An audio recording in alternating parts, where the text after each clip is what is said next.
साल 2018 अचानक दरवाजे की कुंडी कोई खटखटाता है। दरवाजा खोल के देखा तो कुरियर बॉय पार्सल देने आया था और जब उस पार्सल को खोला तो एक ऐसा धमाका हुआ जिसने पूरे घर को उड़ा दिया। आखिर किसने भेजा था वो पार्सल और क्या है इस वारदात की पूरी सच्चाई, चलिए जानते हैं। बहुचर्चित पाटनागढ़ पार्सल बोमा घटना। दूल्हा और दुल्हन ने जैसे ही इस गिफ्ट को खोला एक बड़ा धमाका हुआ। उड़ीसा के पाटनगढ़ इलाके में एक साहू फैमिली रहती थी जिसमें घर के मुखिया रविंद्र कुमार साहू, उनकी पत्नी संयुक्ता साहू, उनके 2 बच्चे और उनकी बूढ़ी मां रहती थी। 18 फरवरी 2018 को रविंद्र कुमार साहू के बेटे सोम्या शेखर की शादी सोनपुर की रहने वाली रीमा से हुई थी।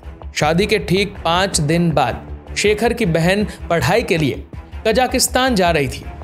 उसे एयरपोर्ट तक छोड़ने के लिए उसके पिता रविंद्र कुमार दिल्ली एयरपोर्ट तक साथ गए थे, जबकि उनकी पत्नी संयुक्ता साहू कॉलेज चली गई थी क्योंकि वो एक कॉलेज में प्रोफेसर थी। यानी अब घर पर सिर्फ 3 लोग ही थे, सोम्या शेखर, उसकी पत्नी रीमा और उनकी दादी। करीब 12:45 के आसपास शेखर साहू और उसकी पत्नी रीमा किचन में बातें कर रहे थे कि आज खाने में क्या बनाएं। तभी अचानक सोम्या को उनके गेट की कुंडी बजने की आवाज सुनाई थी। उसने जाकर देखा तो गेट पर एक डिलीवरी बॉय खड़ा था। उसके हाथ में सोम्या के नाम का एक पार्सल था। बॉक्स के ऊपर एक स्टिकर लगा हुआ था जिस पर लिखा था SK सिन्हा ने रायपुर ओडिशा से भेजा था। उस पार्सल को ऐसे पैक किया गया था कि वो मिठाई का बॉक्स लगे जिसमें से सफेद धागा बाहर निकला हुआ था। उसी समय पीछे से उनकी दादी भी पार्सल देखने के लिए आ गई।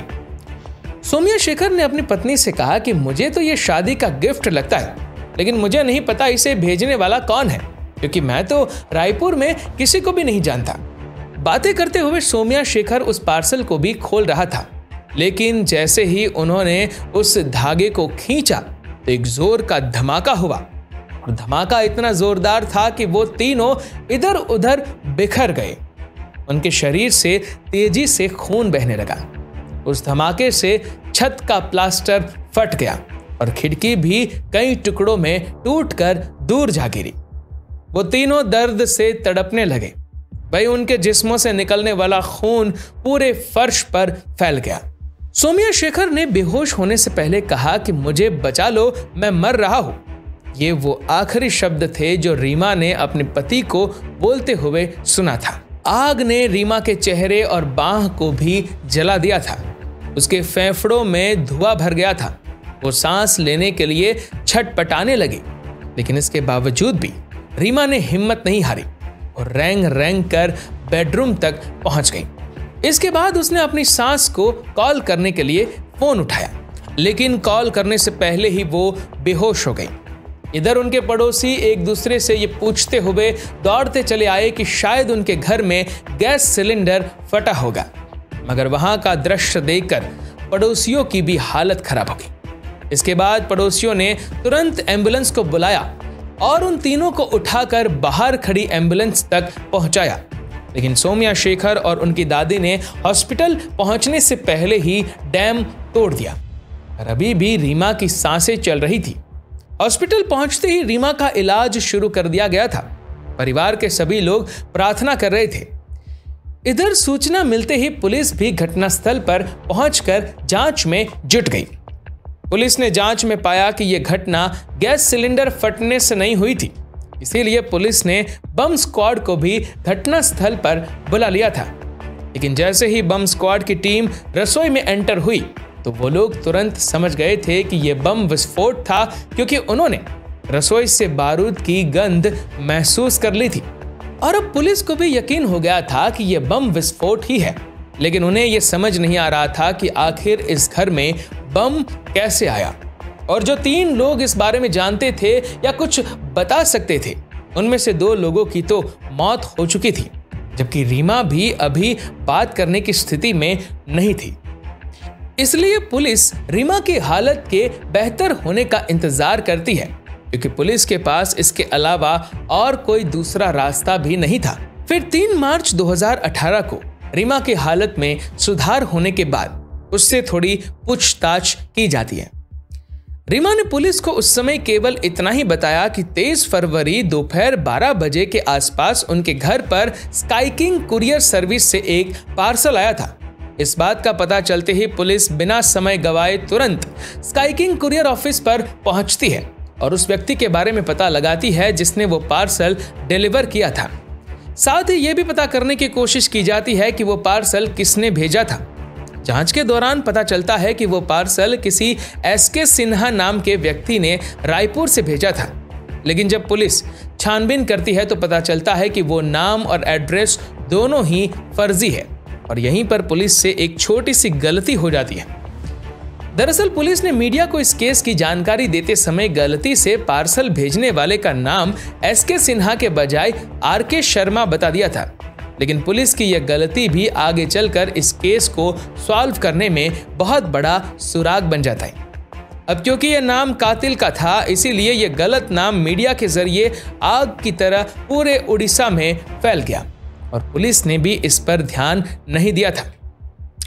पुलिस इसी तरह जांच करती रही और जब उस स्काई किंग कुरियर ब्रांच का CCTV फुटेज चेक किया गया तो पता चला कि वहां पर कोई CCTV कैमरा ही नहीं है। इसके बाद पुलिस ने शेखर साहू के दोस्तों और परिवार वालों से भी पूछताछ की। पुलिस ने शेखर के माता पिता से पूछा कि क्या उन्हें किसी पर शक है या फिर उनकी किसी से कोई दुश्मनी थी। इस पर शेखर की मां ने बताया कि हमारी किसी से कोई दुश्मनी नहीं है और ना ही हमें किसी पर शक है। लेकिन फिर शेखर की मां ने कहा कि जिस कॉलेज में मेरी ड्यूटी लगी है वहां पर एक अंग्रेजी के प्रोफेसर है जिसका नाम पुंजीलाल महर है, उसके साथ मेरी कहा सुनी हुई थी। इसीलिए पुलिस ने पुंजीलाल से पूछताछ करने का फैसला किया, लेकिन उससे पूछताछ करने पर पुलिस को कुछ खास नहीं मिला, जिसकी वजह से पुंजीलाल महर को छोड़ दिया गया। पुलिस ने शेखर के दोस्त, परिवार, पड़ोसी और स्काई किंग कुरियर ऑफिस के डिलीवरी बॉय स्टाफ के अलावा 100 से भी ज्यादा लोगों से पूछताछ की, लेकिन कहीं से कोई सुराग नहीं मिला, जिसकी वजह से इस मामले की जांच वहीं की वहीं रह गई। इसी तरह करते करते इस वारदात को 3 सप्ताह बीत चुके थे, क्योंकि अब पुलिस पर भी जांच को लेकर सवाल उठने लगे थे।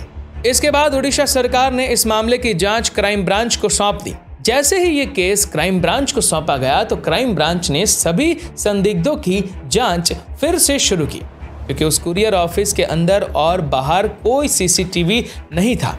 इसलिए क्राइम ब्रांच पुलिस ने उस इलाके में लगे करीब 250 CCTV कैमरे को चेक किया, लेकिन फिर भी क्राइम ब्रांच पुलिस को कोई सुराग नहीं मिला। लेकिन 4 अप्रैल 2018 को बोलांगीर पुलिस को एक लेटर मिला जिसमें लिखा था पार्सल SK सिन्हा के नाम से भेजा गया था, ना कि RK शर्मा के नाम से। रायपुर में 2 नहीं बल्कि 3 लोग इस प्रोजेक्ट में शामिल थे। इस विस्फोट का कारण सोम्या शेखर का विश्वासघात है, जिसने किसी की जान और करोड़ों रुपए लिए थे। उस लेटर में एक और इम्पोर्टेंट लाइन लिखी गई थी कि प्लीज निर्दोष लोगों को संदेह में पकड़कर उनसे अनावश्यक सवाल पूछकर जांच के नाम पर लोगों को परेशान ना करें। इस लेटर को पढ़ने के बाद पुलिस तुरंत उस लेटर की एक कॉपी निकलवा कर क्राइम ब्रांच के चीफ अरुण बोत्रा को भी भेज देते हैं। इसके बाद क्राइम ब्रांच पुलिस ने उस लेटर को जांच के लिए फॉरेंसिक लैब में भेज दिया, लेकिन वो लेटर करीब 250 किलोमीटर दूर से कई लोगों के हाथों में से होता हुआ आया था।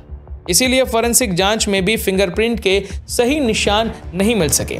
लेकिन फिर पुलिस ने सोचा कि क्यों ना ये लेटर शेखर साहू के घर वालों को दिखाया जाए, हो सकता है वो लोग इस हैंडराइटिंग को पहचानते हो। इसके बाद लेटर शेखर के परिवार वालों को दिखाया गया। पहले तो शेखर के घर वालों ने कहा कि उन्हें तो इस हैंडराइटिंग से किसी पर कोई शक नहीं है और उन्हें नहीं पता कि ये लेटर किसने भेजा होगा।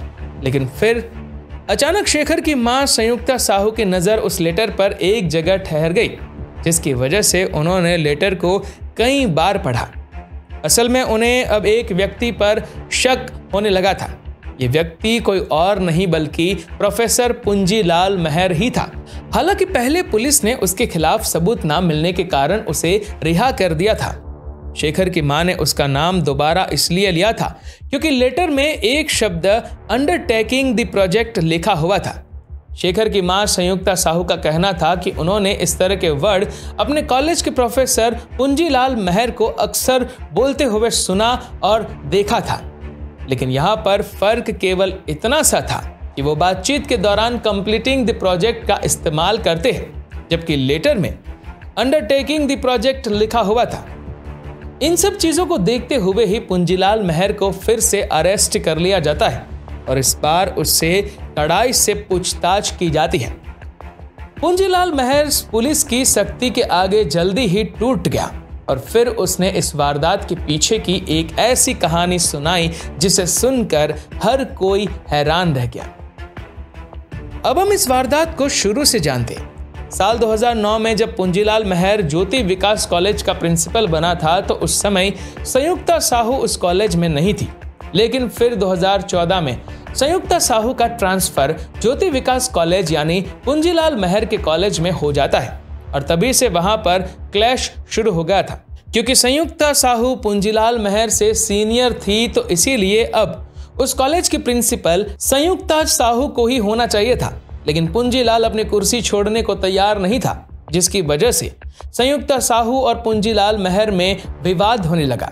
अब पुंजीलाल ये तो समझ गया था कि आज नहीं तो कल उसे प्रिंसिपल की कुर्सी छोड़नी ही पड़ेगी और फिर होता भी यही है, क्योंकि साल 2017 में संयुक्ता साहू को प्रिंसिपल बना दिया जाता है। यानी पुंजीलाल को ना चाहते हुए भी वो कुर्सी छोड़नी ही पड़ती है, जिसकी वजह से पुंजीलाल महर के अंदर बदले की भावना पैदा होने लगी। तभी से वो बदला लेने के बारे में सोचने लगा था और कुछ ऐसा तरीका ढूंढने लगा था जिससे उस पर किसी को कोई शक भी ना हो। वो हर वक्त यही सोचता रहता था कि इन सब की जड़ संयुक्ता साहू ही है। असल में नफरत और लालच ने उसे एक जानवर बना दिया था। वो प्रिंसिपल की कुर्सी के लिए इस हद तक पागल था कि उसने संयुक्ता साहू के पूरे परिवार को ही खत्म करने का प्लान बनाना शुरू कर दिया।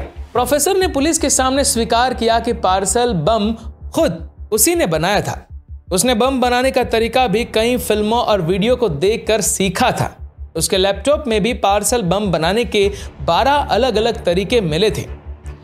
बम बनाने के लिए उसने कॉलेज की ही लैब से कुछ रसायन चुराए थे।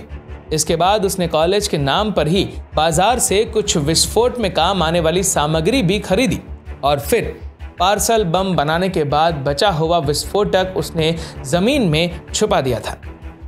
सब कुछ तैयार हो जाने के बाद वो पार्सल भेजने के लिए सही समय का इंतजार करने लगा।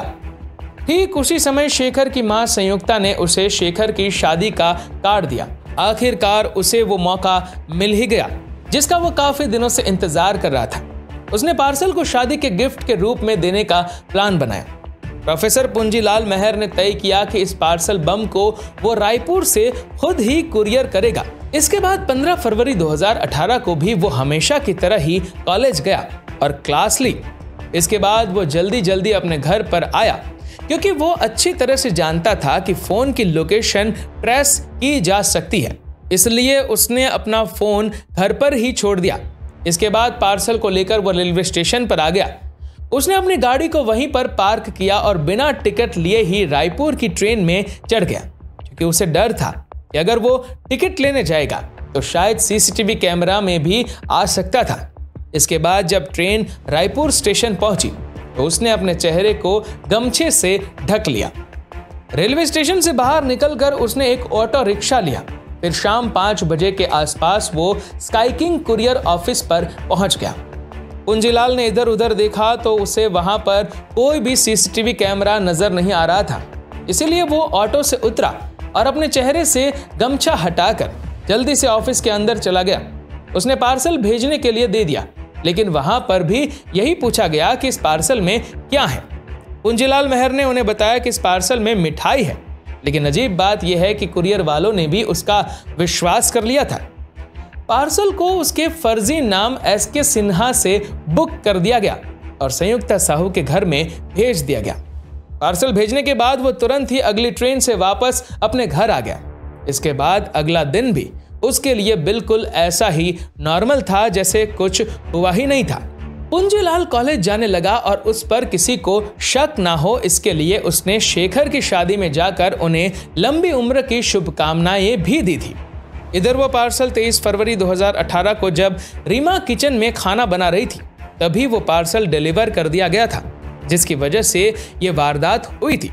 इसके बाद पुंजीलाल महर शेखर साहू के अंतिम संस्कार में भी शामिल हुआ था और इस तरह पुंजीलाल महर ने अपने अपराध को स्वीकार कर लिया था।